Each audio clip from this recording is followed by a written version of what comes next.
Listo. ¿Qué tal? Buenas tardes, ¿cómo están? Hola, bienvenidos. ¿Cómo están? ¿Se escucha bien En ahí? esta calurosa tarde, vamos a ver qué tal nos va ocupándonos de este señor. Sí, pues bienvenidos y bienvenidas. Yo soy Jesús Guerra, aquí el director del espacio, y pues estamos muy contentos hoy de seguir con nuestras charlas literarias, en donde hemos explorado la vida y obra de diferentes autores.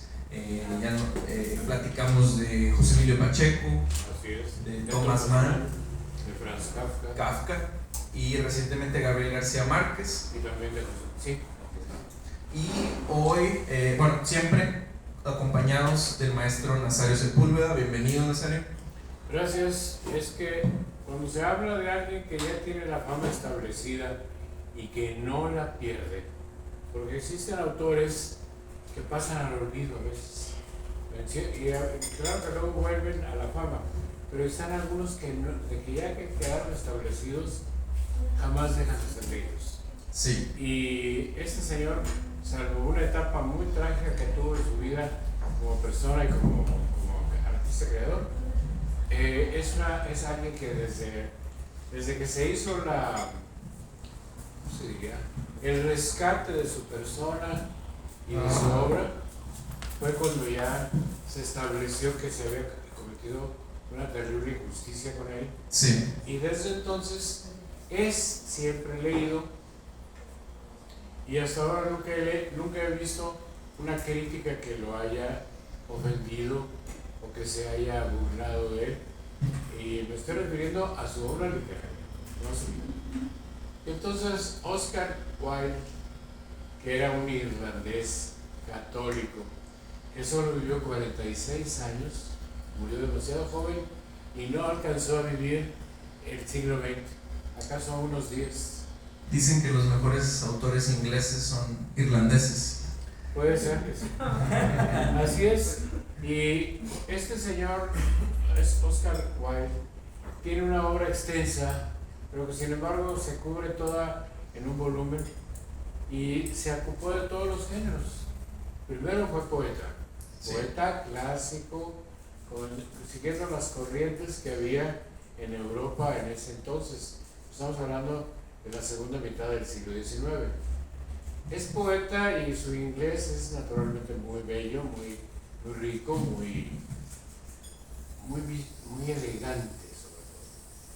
Y entonces decide escribir también ensayo, ahí tiene que portarse más serio, y después escribe cuentos. Y se mete a una actividad que no todos cultivan, el teatro. Sí. Y hace además una sola novela en su vida. A propósito de eso, hace años yo veía aquí un libro que se ofrecía a la venta en las librerías y que tenía el título de Telengi, que era una novela de Oscar Wilde que él se había negado a firmar. Ok. Pero la cuestión es de ver, ¿escribió él? Apócrifa. Pues puede ser.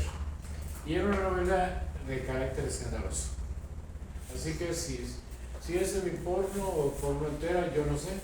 Pero no me llamó la atención y sencillamente nunca le hice caso, y después se vendió y se agotó. Pero aquí en estos textos que hablan de él, nadie menciona ese texto. Telengi. Sí, no lo conocía. Pues así es. Yo tampoco, ¿no? Te digo, vi la portada, la tuve en mis manos y eso fue todo. Pero sí, desde niño leí los cuentos, las prosas breves de esta persona que se llamó Oscar Wilde, y en especial no se me olvida un cuento que a mí me impresionó mucho y que venía en un suplemento de esos dominicanos, el Ruiseñor y la Rosa, Sí. que espero que conozcan ustedes. Es una historia que es amarga, cruel, es dura porque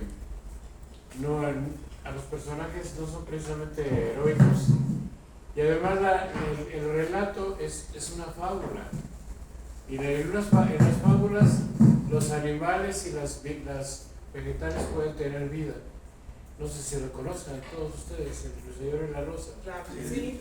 Creo que hasta se incluyó en el currículum de las escuelas, vaya, es muy común, creo que hasta se enseña en primaria, secundaria, ese texto. Sí, secundaria. El joven que quiere y necesita desesperadamente una rosa roja para regalársela a la mujer de la cual está enamorado, pero no hay rosas rojas, y sin embargo hay una blanca en el jardín, ahí donde él vive, y entonces el lamento del joven llega y la rosa le dice, pues hay una manera de que vuelva roja, que tú me des tu sangre y que cantes. Y entonces el pajarito, el ruiseñor, decide sacrificarse por el amor y permite que la espina entre en su cuerpo y empieza a cantar las más bellas melodías. Y la rosa empieza a enrojecerse. Cuando ya está completamente roja, el pájaro muere y el hombre baja al jardín buscando y encuentra una flor roja. Cuando se la llevan, la mujer que le había dicho que si no le iba una rosa roja no saldría con él, le dijo que ya conoció a otro que le ofreció joyas y que para qué quiere ella pobres con flores, y naturalmente que no corre, y él se va completamente furioso de ella y tira la rosa al suelo, se pierde. O sea que no todas las historias terminan felices, no todas terminan bien, y ahí también hay una actitud de sacrificio. Pero hay un relato que quisiera que fuera más mencionado, quisiera que fuese más visto, que se llamó El fantasma de Canterville. Esa es una novela corta en donde Oscar Wilde decidió meterse en la moda que había en el siglo XIX, fines del siglo, de hacer novelas sobre personajes sobrenaturales.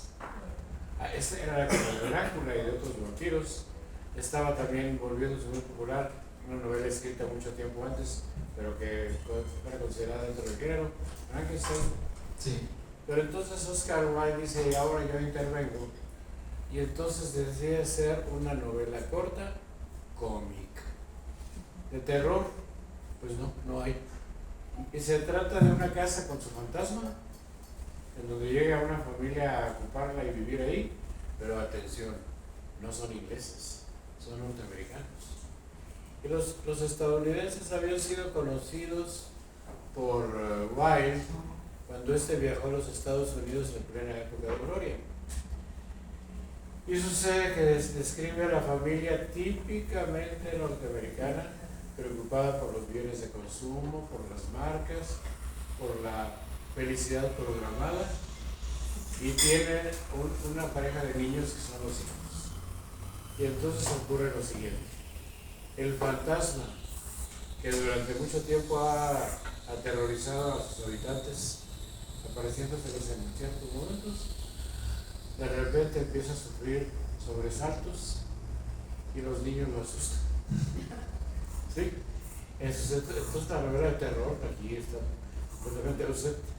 Y si lo leen, va a ocurrir esa cosa tan deleitable que es la literatura humorística, que realmente no solo es así, sino que es también inteligente. Y claro, el pobre fantasma ya no era la puerta.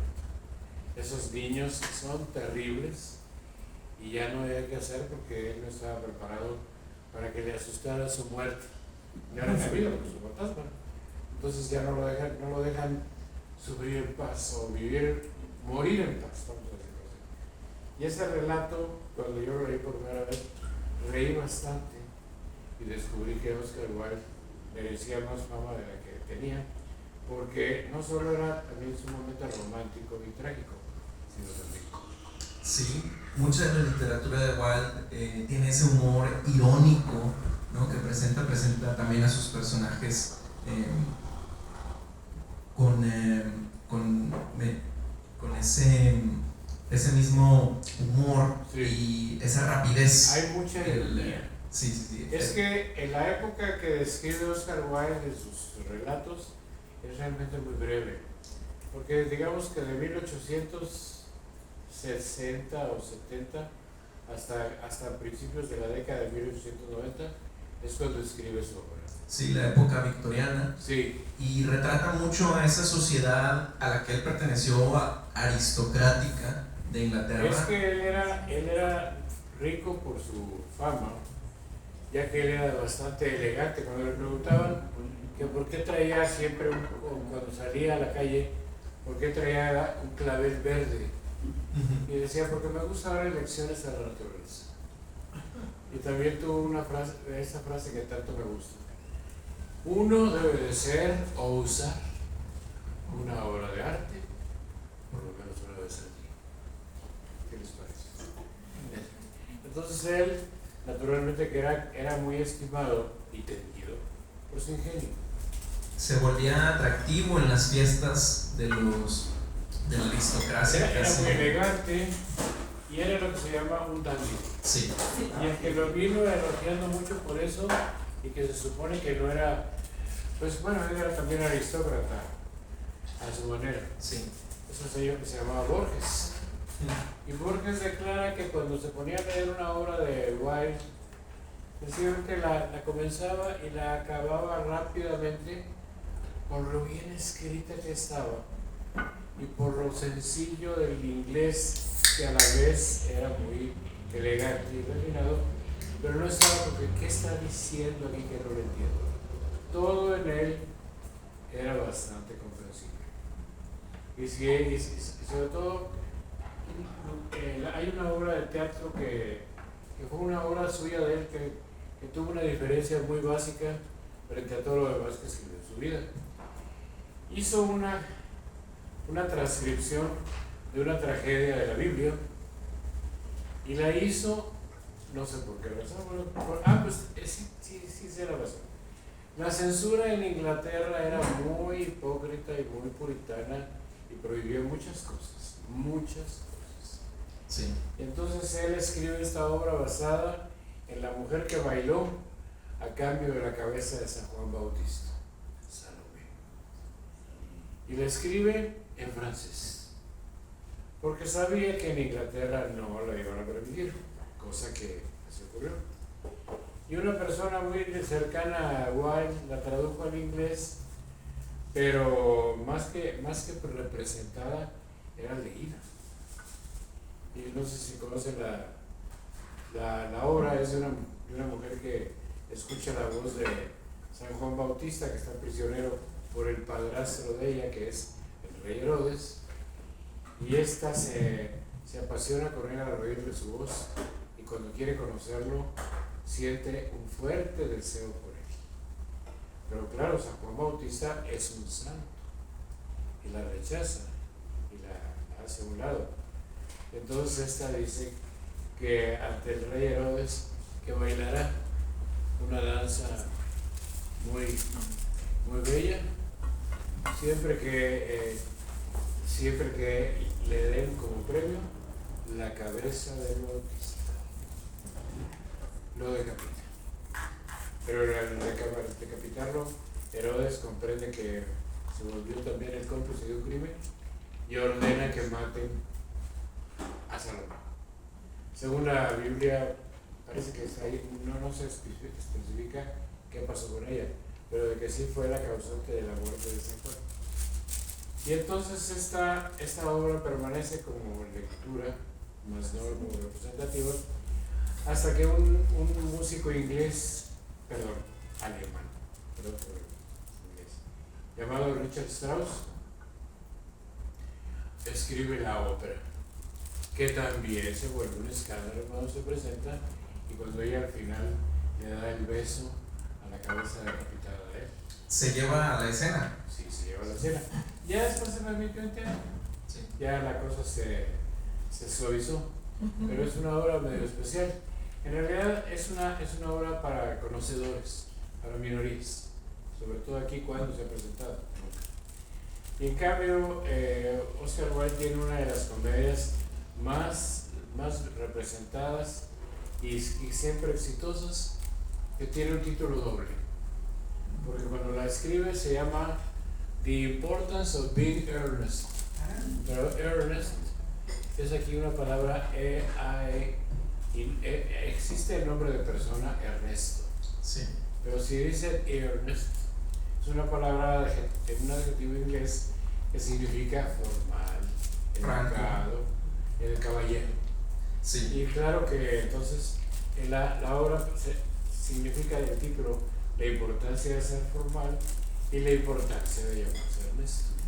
Que lamentábamos ahorita antes de la plática que desafortunadamente en la traducción al español pues se pierde ese juego de palabras. Se traduce normalmente como la importancia de llamarse Ernesto, pero se pierde ese doble significado. Leerla también significa un placer porque es cómica. Sí. Y fue la obra más, ¿cómo se dice? Más meditada de él en cuanto al enredo, en donde se designaba que unas personas que se hacen llamar Ernesto, en realidad son Ernestos, valga la ironía. Y además aquí se está haciendo una burla de la sociedad inglesa de entonces, que era muy hipócrita y muy dada a las simulaciones. Sí. Y la obra aguanta. Cada rato se le puede representar, basta con el que haya jóvenes dispuestos y la obra aguanta, tiene repertorio.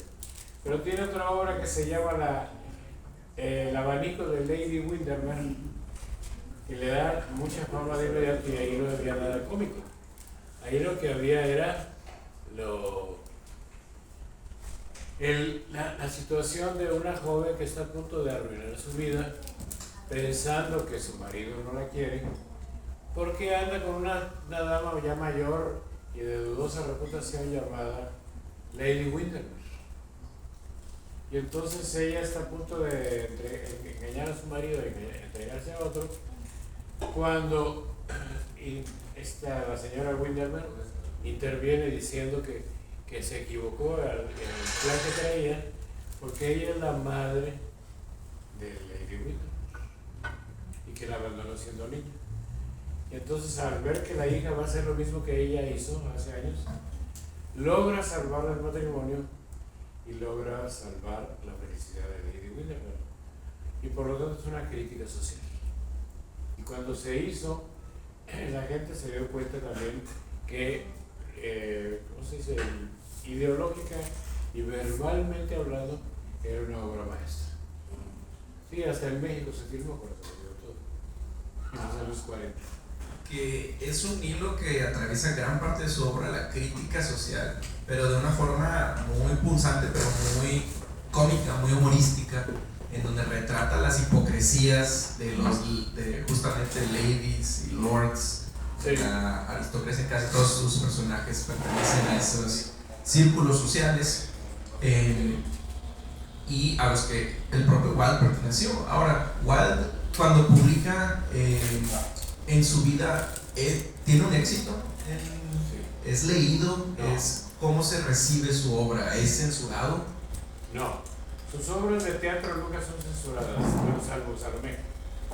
Y entonces hay otra obra de él muy poco representada, ese sí es un drama muy serio, que se llama Vera o los nihilistas. Y es que era el tiempo en que había muchos asesinos en Rusia que querían matar a los príncipes y al zar y a todos los que significaban el poder para liberar con revoluciones. Y entonces ahí andaban muchos jóvenes de ambos sexos como matones. Y esta es la historia de una muchacha que está metida con ese grupo. Ahora, el propio Wilde era anarquista, creo. Pues tiene un artículo que yo nunca le he leído, por desgracia nunca lo he obtenido. Sé que existe, pero nunca lo he visto editado, que sencillamente dice el título: El alma del hombre bajo el socialismo. Ah, caray. Pues es que Wilde no era de una familia próspera, pero no aristócrata. Sí. Y entonces, claro que se le permite tener una vida muy elegante y de estudios en sitios muy buenos. Y naturalmente que su vida hasta 1892-93 fue un prodigio de abundancia. y de felicidad material. Pero cuando viene su tragedia y que pierde todo, no le queda nada y hasta va a dar a la cárcel 2 años para tejer costales. Pero, ¿qué sucede? ¿Cuál fue su crimen? Su crimen, tener un amante varón que era una persona no muy recomendable, era un chavo de la nobleza que sencillamente se dedicó a explotarlo, de que págame esto, págame aquello, págame lo otro. Y el problema fue que Wilde se enamoró de él. Y el problema también era que el padre del amante de Wilde era un tipo detestable que lo atacó una vez fuertemente y lo insultó. Y Wilde cometió el error de su vida. Lo denuncia por difamación. Entonces el otro sencillamente interviene y logra comprobar que lo que él decía era cierto. Y entonces viene también la hipocresía absoluta y convenenciera. Al amante no se le dice nada porque pues, es de la alta aristocracia. Y a pesar de que andaba en todos sitios y lo veía como, mira, ahí va el favorito de Wilde, pues naturalmente que este era un tipo muy cínico también y logrón, eso era. Y claro que va a causar en muchas formas la ruina de Wilde. Porque en los 2 años que estuvo preso en la cárcel de Reading, ¿cuántas veces fue a visitarlo? Nunca. Y entonces en la cárcel escribe un texto, el último de su vida, que es una obra muy bella y muy trágica, que se llama De Profundis. Le puso el título en latín y también le puso en latín In carcere et vinculis, o sea, en cárcel y en cadenas. Sí. 2 años condenado a prisión haciendo costales, porque tan solo tuvo una relación amorosa y sexual con otro hombre.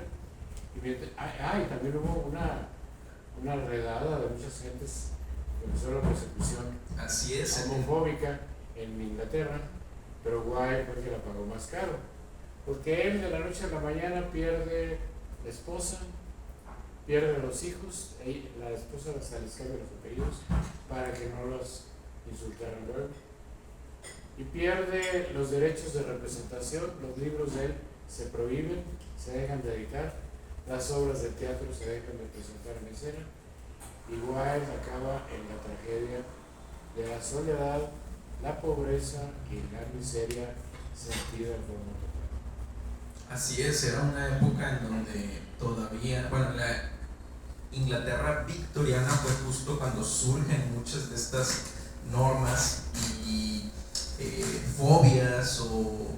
Es que la época victoriana era sumamente hipócrita. Sí. Terriblemente hipócrita. Y todo era de que no disimúlalo porque esto es feo.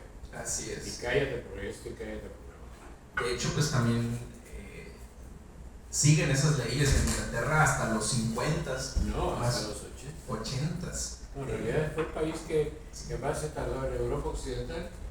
Bueno, también en España franquista no andaba tan lejos. Pero aquí en Inglaterra, que se supone que era la tierra de la democracia, los homosexuales estaban muy vigilados.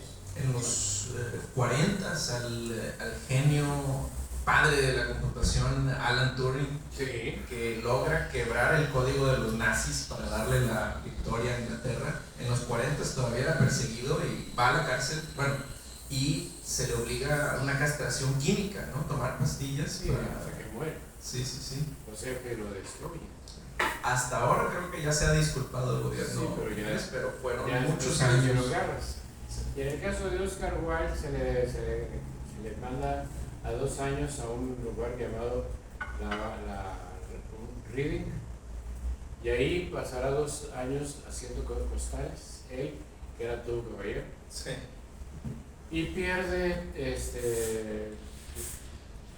déjenme ver. Creo que sí. Es una lástima, en ninguno de estos libros que ahorita se los vamos a comentar viene el retrato de Oscar Wilde. Era lo que se le conocía como un dandy, un personaje de la alta sociedad inglesa, pero por la manera también de comportarse, de vestirse, salía a la calle con bastón, con sombrero, con capa. Exactamente, hay unas fotos geniales que hay de él en donde se ve, refleja mucho Fíjense esa lo que personalidad. escribe en De Profundis. La vida nos engaña con sombras, escribía Wilde 6 años antes de su proceso, o sea, en la década de 1980. Nosotros le solicitamos el placer, ella nos lo otorga y con él amargura y desengaño. Y más adelante, la vida,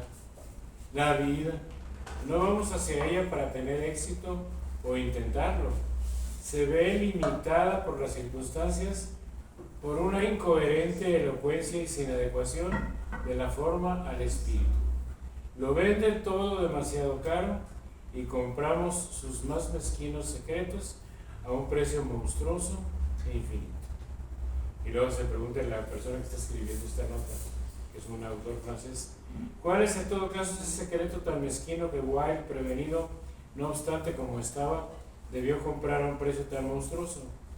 De página en página de su Profundis lo repite: esa cosa, oculta en lo más profundo de mí mismo, como un tesoro en un campo, es la humildad. Tal vez no era eso lo que el ensayista buscaba, está hablando el otro autor, pero ¿qué se le va a hacer? Ahora no le queda más que atenerse a ella, puesto que no tiene otra cosa. Actualmente, escribe Wilde, solo me queda una cosa: la humildad absoluta. Y si en principio considera su situación una horrible desgracia, poco a poco, serenándose o fingiendo hacerlo, escribe: es lo último que me queda, y lo mejor es el último descubrimiento al que he llegado, el punto de partida de un nuevo desarrollo. El punto de partida de un nuevo desarrollo. Mi decisión está tomada. Confundiré lo menos posible mi voz con la de Wilde. Espero ser capaz de recrear mi facultad creativa. No puedo hacerlo. Y entonces por eso su carrera se acaba cuando sale de la cárcel con este testimonio que fue publicado después de muerto él y que se llamó De Profundis, que alguna vez tradujo un gran poeta mexicano que es José Pacheco. Y está la balada de la cárcel de Reading, que se ha traducido muchas veces, y es un poema muy bello acerca de cómo matamos y destruimos a los que más queremos.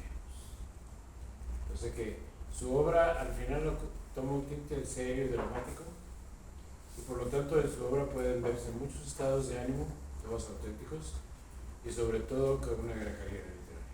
¿Qué pasa con Wilde cuando sale de la cárcel después de 2 años? Para empezar, muchas gentes en la calle le sacan la vuelta o se burlan de él. Sí, que eran sus amigos anteriormente. Sí. Y entonces, pues, le dan la espalda.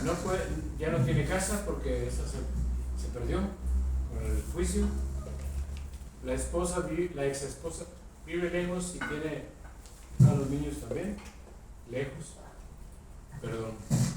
Y entonces él tiene necesidad de hacer lo que debió haber hecho años antes: escapar a Francia. Ahí en Francia pues, se le ve como algo curioso, pero allá no lo insultan, a veces lo desprecian. Pero él ya para entonces ya está muy dañado física y moralmente hablando, y mentalmente hablando también. Ya hay los cuadros que había de él, eran fotografías donde lo mostraba como un hombre muy apuesto. Pues aquí sencillamente ya es un hombre envejecido, que solo tenía 40 y tantos años, 44, 45 años, y el que le hace un cuadro bastante revelador, sobre todo por lo acabado que estaba, es el pintor, ¿cómo se llama? Es Toulouse-Lautrec. Toulouse-Lautrec era un pintor realista de fines del siglo XIX. Por aquí tenemos un libro de Lautrec. Y cuando muere Wilde, pues incluso no yace en Inglaterra, sí yace en Francia. A la fecha, sí, está enterrado y además, en París. Ya hay un detalle también: muere al fin la reina Victoria en Inglaterra, y entonces ya hay cambio de actitudes y de muchas cosas, pero ya para entonces Oscar Wilde ya está muerto, y sin embargo los amigos fieles de él logran recuperar la imagen digna y vuelven otra vez a publicar sus libros. Y estos pues, han vuelto a leer y a comentar porque son muy bellos. y sus amigos juntan suficiente dinero para que lo entierren en París, en donde hacen una bella escultura. Y había una tradición, hasta la fecha la gente iba a visitar la tumba de Oscar Wilde y dejaban muchas flores. Ahora creo que ya está. Busquen una película hecha en Inglaterra en 1960 que se llamó El hombre del clavel verde, The Man of the Green Carnation, que fue una biografía que se hizo con bastante seriedad y con bastante talento y además evitando hacer una película morbosa o escandalosa. Aquí a Monterrey llegó con mucho tiempo de retraso, era obvio, y cuando muchos la fueron a ver, salieron de que, ay, yo no sabía que, dándose por ahí, como muy asombrados y molestos y ofendidos. Y después, muchos años más tarde, en Inglaterra, donde más vuelve a filmarse la vida de Wilde, esta vez ya se censura alguna, y esa llegó aquí a Monterrey y se vio en el tiempo de su estreno, ya por 1990, 1980. Eso es lo que pasó con él. Ahora, de Wilde hay muchas biografías. Sí. Muchas biografías, porque es que además él era un gran artista. Si todo hubiera sido un simple escándalo sexual, te hubiera pasado toda la historia y se hubiera olvidado. Pero precisamente no, hay como 5 o 6 biografías me ha tocado ver en la vida en venta, en español y en inglés. Y todas están bien documentadas. Pero la cuestión era justo que él supiera toda esta hipocresía, porque él no tenía la defensa, el fuero que les daba a los aristócratas. En cambio, él, como era de clase media, que lo castiguen y que lo hundan. Sí. Ahora, no hemos hablado, Nazario, antes de su obra cumbre, una de sus obras más famosas que publica antes de ir a prisión. Sí, claro, es que por buena suerte logra publicar el retrato de Dorian Gray, que originalmente se publicaba en esa época en revistas, sí, había almanaques culturales.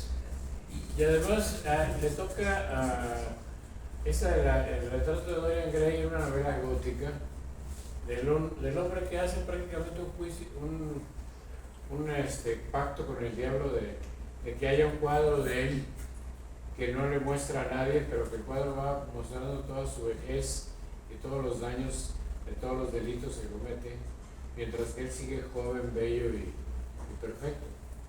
Entonces ahí se hace un retrato también muy realista e interesante, a pesar de todo, de la Inglaterra de 1880. Sí. Entonces es que ahí está precisamente el otro aspecto del talento de Wilde. Él era un gran cronista social. Si leen aquí otro relato, aquí está El crimen de Lord Arthur Savile. Es de un hombre al que le sacan con la noticia de que tú vas a matar a un hombre. En esa época estaba de moda entre la aristocracia la práctica de la quiromancia. Sí, pero eran las modas. Las modas era la lectura de las líneas de la mano. No sé si alguien aquí le ha leído las líneas y justamente al personaje principal en una función social le leen a Lord Arthur. Bueno, pues si lo leen se van a reír un poco porque es una novela corta, irónica. Sí.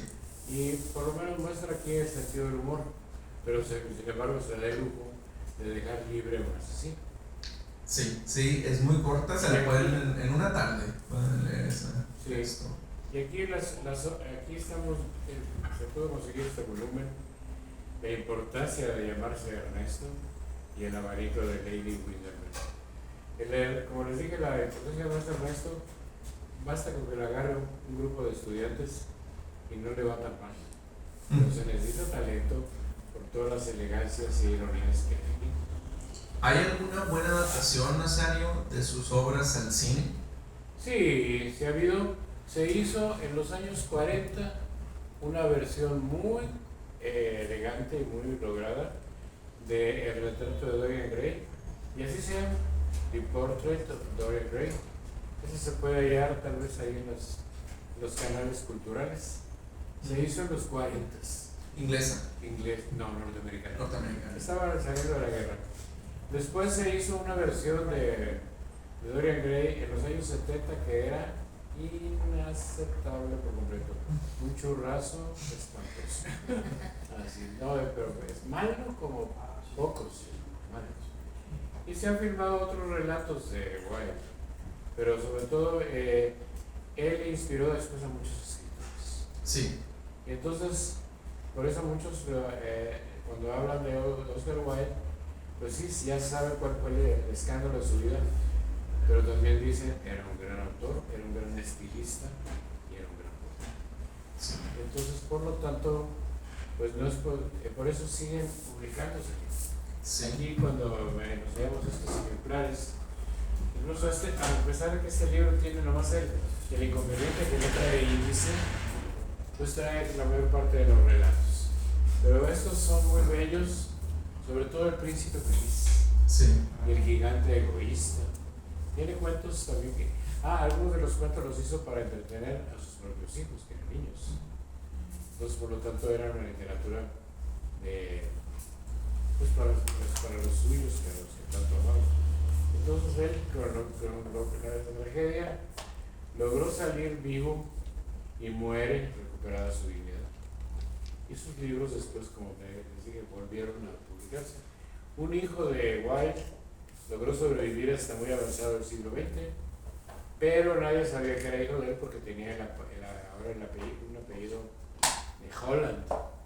Así que pues, moriría en Inglaterra o en Alemania, perdón, o en Holanda, no sé. Pero como él dice, es que a Oscar Wilde hubo una ocasión de que pudo escapar de Inglaterra antes de que lo declararan preso por inmoral, y pudo haber tomado el barco para Francia y ya estar viviendo libre porque ya no era delito alguno. Pero no quiso. Entonces sufrió esa pena, ese castigo, pero obtuvo una ganancia espiritual tremenda y salió reivindicado. Entonces los libros de Wilde se consiguen por buena suerte. Sí. Se siguen editando y basta con hallarlos.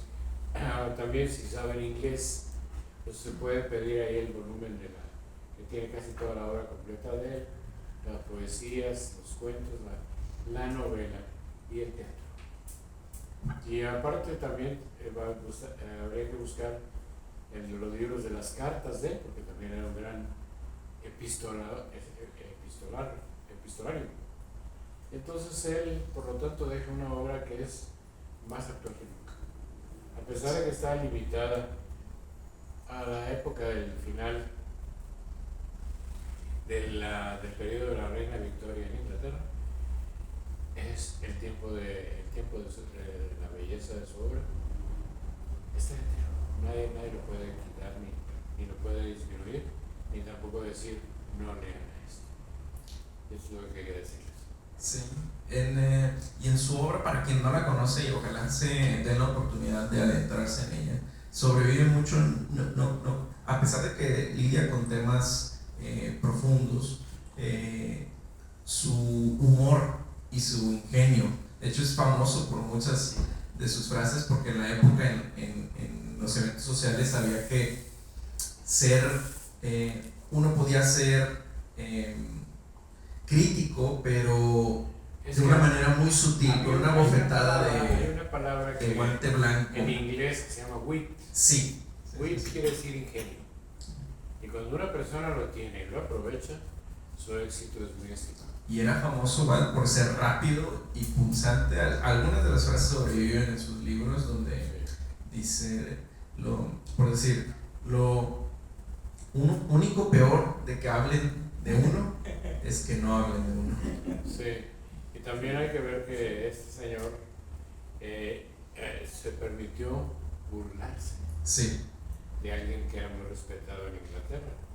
Sí, no, se burló de él porque dijo, no es posible leer esa novela sin estar en el suelo revolcando de la risa ante tanta ridiculez. Sí. ¿Quién crees que? Charles Dickens. Dickens, hijo. ¿No? Sí. O sea que él sabía burlarse de lo que se lo merecía y lo decía. Sí, y era, Y por lo tanto, también escribió sobre las supuestas personas o la supuesta persona a la que Shakespeare le dedicó sus sonetos. ok.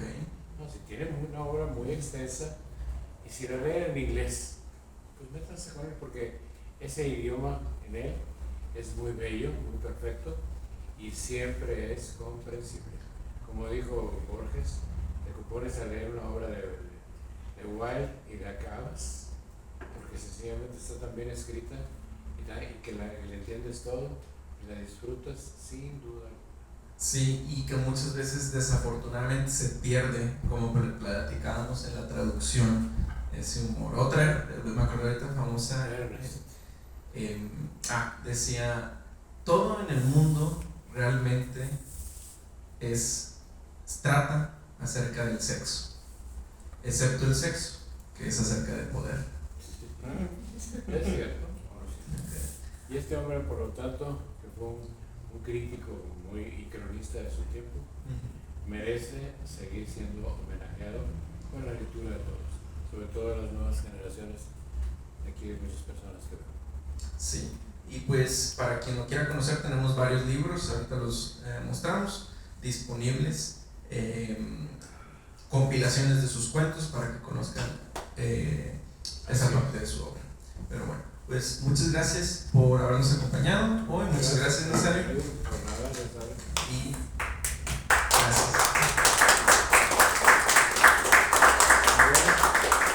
Estén al pendiente. ¿Se lleva este? La subasta. ¿Cuánto dan? Estén al pendientes de nuestros otros eventos. Vamos a tener el sábado una presentación del libro, el domingo una charla, una conversación acerca de ciencias, de divulgación científica, y así el martes también la presentación de un libro de una escritora ecuatoriana que llega aquí a la ciudad, que va a estar presentando aquí su libro. Entonces pues estén al pendiente, siempre lo publicamos para que nos sigan acompañando. Muchísimas gracias. Gracias.